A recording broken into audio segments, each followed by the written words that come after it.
नमस्कार, मैं हूं अंकुर और आप देख रहे हैं सत्य हिंदी का न्यूज बुलेटिन। एक नजर अब तक की सुर्खियों पर। उत्तर प्रदेश में 10 राज्यसभा सीटों के लिए मतदान से पहले समाजवादी पार्टी में टूट फूट के हालात देखने को मिल रहे हैं। समाजवादी पार्टी के विधायक मनोज कुमार पांडे ने मंगलवार को पार्टी के चीफ व्हिप से इस्तीफा दे दिया है। पांडे ने अखिलेश यादव को लिखे खत में कहा है, आपने मुझे उत्तर प्रदेश विधानसभा में समाजवादी पार्टी का चीफ व्हिप नियुक्त किया था। मैं इस पोस्ट से इस्तीफा दे रहा हूँ, कृपया मेरा इस्तीफा स्वीकार कीजिए। मनोज कुमार पांडे रायबरेली के उपचाहार से विधायक हैं। उत्तर प्रदेश में अखिलेश यादव की सरकार में पांडे कैबिनेट मंत्री भी रहे थे। पांडे उन 8 विधायकों में शामिल थे जो सोमवार को अखिलेश यादव की डिनर पार्टी में शामिल नहीं हुए थे।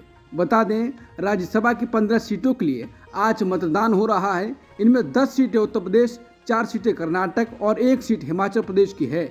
उत्तर प्रदेश में 1 सीट को लेकर भारतीय जनता पार्टी और समाजवादी पार्टी के बीच कड़ा मुकाबला होने के कयास लगाए जा रहे हैं, क्योंकि मतदान से पहले सपा प्रमुख की ओर से रखे गए डिनर में पार्टी के 8 विधायक शामिल नहीं हुए।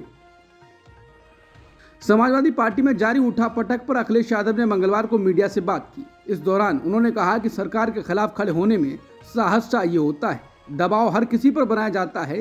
ये कौन नहीं जानता कि बीजेपी जीतने के लिए कोई भी हथकंडा अपनाएगी। जिस बीजेपी ने चंडीगढ़ में बेईमानी की हो, जिस तरह से वोट खराब किए गए, उस समय सीसीटीवी ना होता तो बीजेपी को इस तरह से कोई बदनाम होते नहीं देख पाता।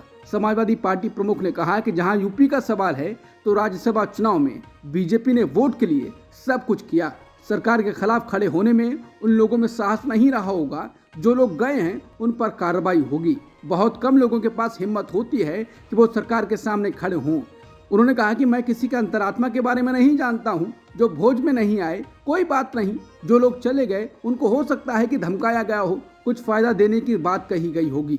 पैकेज के बारे में भी सुन रहे हैं। अखिलेश यादव ने कहा कि यूपी में जो लोकसभा चुनाव होने जा रहा है वो जनता देख रही है। छात्रों के पेपर लीक हो गए हैं, वो क्या बीजेपी को भूल जाएगी?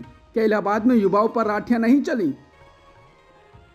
राज्यसभा चुनाव का असर क्या लोकसभा चुनावों पर पड़ेगा? अखिलेश यादव ने कहा कि इसका कोई असर नहीं होगा। हम और मजबूती के साथ सामने आएंगे। हमारे पास देने को कुछ नहीं है। जो लोग गए हैं वो क्यों गए हैं मुझे नहीं मालूम। हो सकता है कि दोनों का हेडक्वार्टर एक हो। मैं नहीं जानता हूं कि कौन कहां गया है। जनता देख रही है। लगभग 60 लाख बच्चे घर चले गए जिनका पेपर लीक हुआ। 60 लाख के माँ बाप को जोड़ लें तो 1 करोड़ 80 लाख होगा। इसको 80 से भाग दें तो 2,25,000 वोट हर सीट पर बीजेपी का कम हुआ है। अखिलेश यादव ने कहा कि कुछ पैकेज ऐसे होते हैं जो दिखते नहीं। हम लोकसभा चुनाव में जा रहे हैं, अब जनता के बीच जा रहे हैं। जनता सब देख रही है। प्रेस के साथियों, अपनी अंतरात्मा से ये बता देना कि किसको क्या पैकेज मिला है। उत्तर प्रदेश में समाजवादी पार्टी में हलचल के बीच क्रॉस वोटिंग को लेकर अटकलें तेज हो गई हैं। सपा के प्रवक्ता ने कहा है कि इन विधायकों का रुख का पता मतदान के समय ही लगेगा। मंगलवार को राज्यसभा की 15 सीटों के लिए मतदान हो रहा है। इनमें से 10 सीटें उत्तर प्रदेश की हैं। यहां बीजेपी और समाजवादी पार्टी के बीच 1 सीट को लेकर माहौल गर्म है। इस तरह की अटकलें हैं कि सपा के विधायक क्रॉस वोटिंग कर सकते हैं। क्रॉस वोट होने की आशंकाओं के बीच एनडीए के सहयोगी दल सोहेलदेव भारतीय समाज पार्टी के अध्यक्ष ओम प्रकाश राजभर ने कहा है कि एनडीए के 8 उम्मीदवारों की जीत होगी। उन्होंने मीडिया से बात करते हुए कहा कि एनडीए के सभी 8 उम्मीदवारों की जीत होगी और समाजवादी पार्टी के विधायक इस जीत में हमारा साथ देंगे। यूपी में पाला बदलने और क्रॉस वोटिंग की खबरों के बीच एक और राज्य में क्रॉस वोटिंग की खबर आ रही है। खबर है कि हिमाचल प्रदेश में भी क्रॉस वोटिंग हुई है। मीडिया रिपोर्ट्स में कहा जा रहा है कि हिमाचल प्रदेश में करीब 9 विधायकों ने क्रॉस वोटिंग की है। क्रॉस वोटिंग की आशंकाओं के बीच कर्नाटक में 4 राज्यसभा सीटों के लिए चुनाव में मंगलवार को मतदान चल रहा है। सत्तारूढ़ कांग्रेस का दावा है कि उसे प्रतिद्वंदी खेमे से समर्थन मिल सकता है। क्रॉस वोटिंग के डर से कांग्रेस और भाजपा जेडीएस गठबंधन दोनों ने अपने विधायकों को सोमवार को एक निजी रिसोर्ट में इकट्ठा किया और चुनाव प्रक्रिया और वोट डालने के तरीके पर नए सदस्यों के लिए एक कार्यशाला आयोजित की। यूपी के संभल सीट से समाजवादी पार्टी के सांसद शफीकुर रहमान बर्क का लंबी बीमारी के बाद आज निधन हो गया।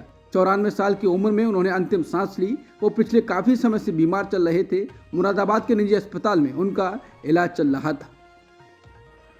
कांग्रेस ने कहा है कि वो अगर सत्ता में आई तो केंद्र सरकार की अग्निवीर योजना को रद्द करेगी और सेना में भर्ती की पुरानी प्रक्रिया को वापस लाया जाएगा।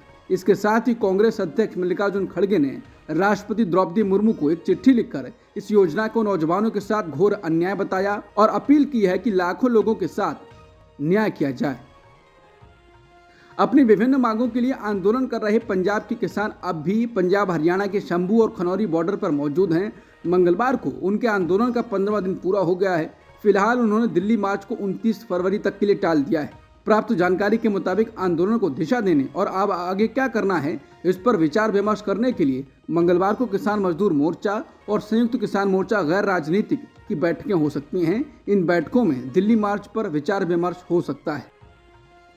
भारतीय किसान संघ ने एक प्रस्ताव पारित कर कहा है कि किसान आंदोलन के नाम पर राजनीतिक पैंतरेबाजी की जा रही है। साथ ही ये भी कहा गया है कि हिंसक आंदोलन राष्ट्र हित में नहीं हो सकते हैं और ऐसी पैंतरेबाजी में किसान ही पिसता है और मरता है। भारतीय किसान संघ राष्ट्रीय स्वयंसेवक संघ यानी आरएसएस का सहयोगी संगठन है। राजस्थान के किशनगढ़ में पारित किए गए प्रस्ताव में कहा गया है कि कभी भी किसी भी स्तर पर हिंसक आंदोलन को प्रोत्साहन, समर्थन और मदद कहीं से भी नहीं मिलनी चाहिए।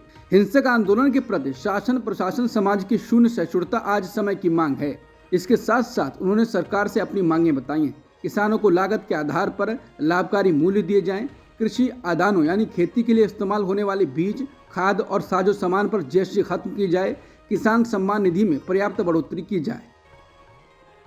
केंद्रीय मंत्री प्रहलाद जोशी ने उन खबरों पर सफाई दी है जिसमें उनके हवाले से कहा जा रहा था कि आगामी लोकसभा चुनाव में विदेश मंत्री एस जयशंकर और वित्त मंत्री निर्मला सीतारमण दोनों ही चुनाव लड़ेंगे। जोशी ने कहा कि उन्होंने किसी का नाम नहीं लिया।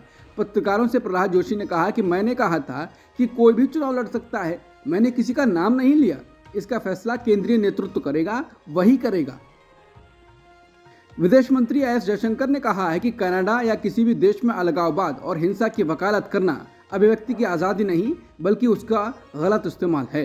उन्होंने ये भी कहा कि अगर भारत में इन देशों के दूतावास पर हमले हों और राजनयिकों को धमकियां मिलें तो क्या उस स्थिति में ये अभिव्यक्ति की आज़ादी की बात करेंगे। एक टीवी चैनल को दिए एक इंटरव्यू में जयशंकर से पूछा गया कि नई दिल्ली में हुए G20 शिखर सम्मेलन के बाद भारत कनाडा के बीच रिश्ते बिगड़े हैं, वीज़ा मिलने की रफ्तार धीमी हुई है, भारत ने कनाडा में वीज़ा देने की प्रक्रिया बंद की गई थी, क्या कनाडा की तरफ से भारत को लेकर अब समझ बढ़ती दिख रही है। इस सवाल के जवाब में विदेश मंत्री जयशंकर ने कहा, हमें वीज़ा प्रक्रिया इसलिए रोकनी पड़ी क्योंकि हमारे राजनयिक काम पर जाने को लेकर सुरक्षित महसूस नहीं कर रहे थे, उन्हें धमकी मिल रही थी। उस समय हमें कनाडाई सरकार से ज़रूरत भर सहयोग नहीं मिल रहा था। आज हालात उससे बेहतर हैं, जो वीज़ा का काम पहले की तरह सामान्य हो गया है। वहीं मालदीव के साथ हालिया समय में चल रहे तनाव पर जयशंकर ने बात की। इस वाकये पर जयशंकर ने बात करते हुए कहा कि पूरी दुनिया पूरे समय कृतज्ञता और एहसान पर नहीं चलती, उसका रास्ता कूटनीति हो निकालती है। हर परिस्थिति में हमें लोगों को समझाना पड़ता है। मालदीव में 2 हेलीकॉप्टर हैं और 1 प्लेन है। इनका इस्तेमाल मेडिकल राहत बचाव कार्य के लिए होता है। इसका फ़ायदा मालदीव के लोगों को होता है। ये सेना के प्लेन हैं तो उन्हें सेना के लोग नहीं चलाएंगे तो कौन चलाएगा। इस पर अगर उन्हें ऐतराज़ है तो हम इसका बैठकर सुझाव निकालेंगे। प्रधानमंत्री मोदी आज यानी मंगलवार को केरल में इसरो की 3 प्रमुख तकनीकी इकाइयों का उद्घाटन करने पहुंचे हैं। इस दौरान उन्होंने केरल में गगनयान मिशन के अंतरिक्ष यात्रियों से मुलाकात की और कहा, इस बार भी हमारा समय है। उन्होंने कहा, आज की पीढ़ी भाग्यशाली है। पेटीएम ने सोमवार को विजय शेखर शर्मा को पेटीएम पेमेंट्स बैंक के गैर कार्यकारी अध्यक्ष और बोर्ड सदस्य के पद से हटाने की घोषणा की। ऐसा तब हुआ जब रिजर्व बैंक ऑफ इंडिया की सख्ती के बाद संकटग्रस्त कंपनी ने अपने बोर्ड में बदलाव किया है। पेटीएम पेमेंट्स बैंक के खिलाफ कार्रवाई गंभीर सुपरवाइजरी चिंताओं के बाद की गई, जिसमें ग्राहकों की पहचान को अपर्याप्त बताया गया है। भारतीय रिजर्व बैंक ने लगातार नियमों का अनुपालन नहीं करने और सुपरवाइजरी चिंताओं के कारण पेटीएम पेमेंट्स बैंक को 15 मार्च तक अपना परिचालन बंद करने के लिए कहा है। इससे पेटीएम के शेयरों में बड़ी गिरावट आई है। अब तक की सुर्खियों में इतना ही। बाकी खबरों के लिए बने रहिए सत्यहिंदी.com के साथ।